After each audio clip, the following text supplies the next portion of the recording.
From terrifying horror to undeniable classics, there are some films you simply have to see before you die. If you haven't seen them already, here are some films you absolutely need to put on your bucket list. Dogtooth is a dark satire that brings to light the insane pressure parents are under to mold their children into decent people, and the horrific consequences if they choose to go against that noble effort. To say much more about the plot of Dogtooth would ruin it for the uninitiated. Still, what we can say is that it involves Rocky IV, a VCR wielded as a weapon, and plenty of taboo subjects. It's not exactly the ideal of a feel-good movie. Still, if you end up watching it, you'll come away from the film incredibly thankful that your parents didn't resemble the nameless and despotic duo in Dogtooth. Widely hailed as the scariest film of 2018, Hereditary is far more than a terrifying horror movie. It's a story about family and fate, two very scary concepts. Written and directed by Ari Aster, Hereditary tells the story of Annie Graham, a woman dealing with the recent death of her mother and her own complicated relationship with her surviving family. All that family drama isn't helped by the fact that there seems to be a sinister force at work, moving the family around like they're merely dolls in a miniature house. It would be a huge disservice to reveal too much about the plot, but we do have to sing the praises of Toni Collette as Annie, a woman who alternates between extreme grief and homicidal rage. As her family life and sanity crumble around her, Annie struggles to save her children while threatening them at the exact same time. Don't you swear at me, you little Don't you ever raise your voice at me! I am your mother! Do you understand? It's Collette's incredible acting abilities that lend so much horror to the story and the film's central theme. According to Hereditary, we're all just products of our family, whether that's the home we were raised in or our DNA. Whatever your family life was like, chances are you can relate to the stomach-churning horror of Hereditary. Cloud Atlas is a big, messy, sprawling movie with a reach that exceeds its grasp. But while the movie is far from perfect, you've got to give it major points for ambition. The film follows a small group of people as they live, die, and repeat their lives throughout history. It's an incredible cast of actors from Tom Hanks and Halle Berry to Hugo Weaving and Susan Sarandon. But while faces change and the scenery transforms, every segment tackles the same theme in a brand new way. Cloud Atlas is a movie about oppression, how throughout time the mighty have always tried to impose their will on the weak. But while the powerful will continue to exercise a philosophy of might makes right, there will always be a few good men and women who try to resist, no matter the time or place. You think I'm crazy? Huh? Is that what he told you? Well, listen up! Possibly the most intense actor on the planet, Michael Shannon is the king of playing erratic men on the verge of losing their minds. In Take Shelter, he's at the top of his game. Shannon stars as Curtis, a man suffering from incredible nightmares. At first, Curtis worries he's going crazy, but these dreams feel a lot more like prophecies than fantasies. So he decides to build a storm shelter just in case his visions come true and his family needs somewhere to wait out the apocalypse. You can read the film as being about a man suffering from mental illness, or you can see it as a tale about a middle-class American suffering from existential uncertainty and mounting poverty. Either way, Take Shelter examines what happens when paranoia sets in and how anxiety and dread can tear your life apart. In the 1960s, death squads roamed Indonesia, slaughtering an estimated 1.2 million people accused of being communists.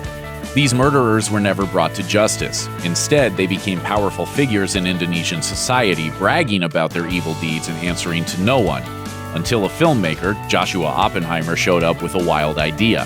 He wanted these gangsters to make their own movie which would recreate their monstrous deeds. Meanwhile, Oppenheimer was creating a film of his own, resulting in the most disturbing documentary ever made. The act of killing digs deep into the nature of evil, focusing on the monsters who perpetrate mass genocide and how they justify their bloody behavior. The film is also a study in the nature of performance. Thanks to their nightmarish movie, we get to see how the killers view themselves. When one of the murderers begins showing signs of guilt, we're forced to ask if he's being sincere or just playing for the camera. A gut punch of a movie, the act of killing is equaled in intensity only by its sequel, The Look of Silence. Watch them back to back for the most devastating double feature of all time. Colossal follows an alcoholic, unemployed woman named Gloria, played by Anne Hathaway, who's just been kicked out of her apartment. With nowhere else to go, Gloria returns to her hometown, gets a job working for her childhood friend Oscar, and then learns that she's psychically connected to a giant monster in South Korea. Yeah, it's a pretty weird movie. Gloria quickly discovers this skyscraper-sized monster materializes over Seoul whenever she walks into a particular playground at a particular time of day. Stranger still, the monster mimics her every move. Can you guess which film this is from, huh? What's going on? Do you want to make any requests? This does not last that long. At first, a drunken Gloria thinks it's a neat trick. But after realizing her superpower is hurting people, she decides to get sober and clean up her life. That's when Colossal takes a hard left turn, morphing into a completely different movie. With a witty script and fantastic acting, Colossal is a brilliant study and epic takedown of toxic masculinity in the 21st century. Written and directed by Woody Allen, Midnight in Paris finds Owen Wilson playing Gil, an obvious Woody Allen stand-in who earns his living writing screenplays. Despite his Hollywood success, Gil dreams of writing a great novel, something that might stand alongside the works of Ernest Hemingway and F. Scott Fitzgerald. In fact, he wishes that he lived back in the 1920s. Then, during a trip to Paris, Gil's wish magically comes true. Stumbling through some sort of time portal, our hero finds himself back in the Jazz Age, where he actually gets to meet all of his literary idols. Most importantly, he runs into Adriana, a beautiful muse who immediately hits it off with the time-traveling screenwriter. Midnight in Paris is a fantastical love letter to the past, but even though the film basks in the warm glow of memory, Allen is totally aware that nostalgia is a tricky thing. As Gil soon learns, obsessing over the past is a guaranteed way to feel miserable in the present. No matter when you're from, life is always going to feel a little unfulfilling. Stepping back in time is never going to help. Good Will Hunting tells the story of Will Hunting, a janitor who's also a genius with some serious psychological baggage. At the prompting of a professor, this foul-mouthed math whiz winds up in the office of a psychologist played by the one and only Robin Williams. Williams won an Academy Award for this performance, one that's equally sad and compassionate, and his monologues are both hilarious and heartbreaking. You don't know about real loss, because that only occurs when you love something more than you love yourself. I doubt you've ever dared to love anybody that much. Of course, Williams isn't the only one with incredible acting chops on display. Watching Matt Damon's cocky swagger crumble away is a glimpse into the actor's true talent, and reason enough to put Good Will Hunting on your list if you haven't seen it. After their Oscar-winning success with No Country for Old Men, the Coen brothers got theological with A Serious Man. Borrowing from the Bible's Book of Job, this 2009 parable tells the story of Larry, a physics teacher who can't catch a break. His wife is cheating on him, his student is blackmailing him, his brother is in trouble with the law, and somebody is trying to destroy his career. With everything falling apart, Larry seeks the help of 3 rabbis, only to find that their advice isn't exactly helpful. Larry keeps looking for meaning in his never-ending parade of misery and never finds any answers. In fact, A Serious Man has a pretty simple message. Larry isn't going to find any answers.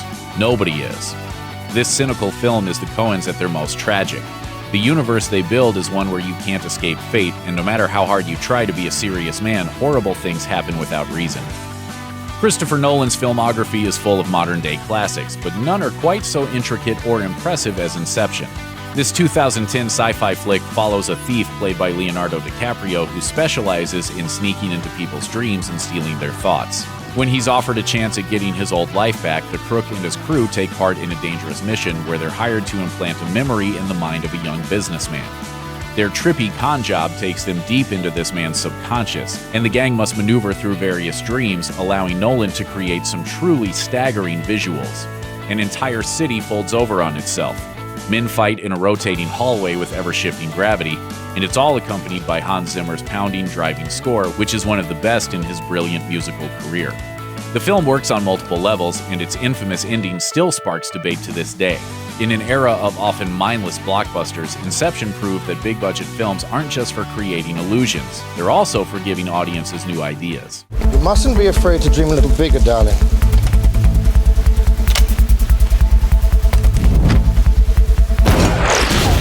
Even though it's set in the near future, Her is a story that translates from any time period. This Spike Jonze movie tells the story of Theodore, a divorced letter writer played by Joaquin Phoenix. After befriending an operating system named Samantha, Theodore finds himself falling head over heels for the attractive AI. But romance between a man and a disembodied program brings all sorts of problems, especially when you're as isolated and hurting as Theodore is. Sure, the film examines the place technology holds in the world today, but really it's a movie about loneliness and isolation. It's a futuristic tale about ancient emotions, the joy of romance, the pain of a breakup, and the depression that's grown worse in an era of social media. On top of those heavy themes, Phoenix is phenomenal as a quiet, struggling writer looking to become whole again. What's more, even though we never see Scarlett Johansson on screen, she brings Samantha to life with her voice, creating a fully developed character who's just as human as any actual person. Directed by Francis Ford Coppola, The Godfather is a movie that transcends the gangster genre. Not only was this a pre-blockbuster blockbuster, but it transformed the way moviegoers thought about the mafia, turning gun-wielding criminals into flawed but sympathetic humans that were bound by tradition, family, and honor. The film also permeated pop culture with almost too many iconic lines to choose from. A month from now, this Hollywood big shot's gonna give you what you want. Too late. They start shooting in a week. I'm gonna make him an offer he can't refuse. Marlon Brando's performance secured the actor's spot in the pantheon of Hollywood legends, and there are scenes from the film that are still seared into the collective consciousness of all moviegoers. And after The Godfather came to power in cinema history, it set the standard for all mafia movies to come. With its memorable score, beautifully dark cinematography, and all-time performances, The Godfather's greatness just can't be refused. Check out one of our newest videos right here, plus even more grunge videos about your favorite stuff are coming soon. Subscribe to our YouTube channel and hit the bell so you don't miss a single one.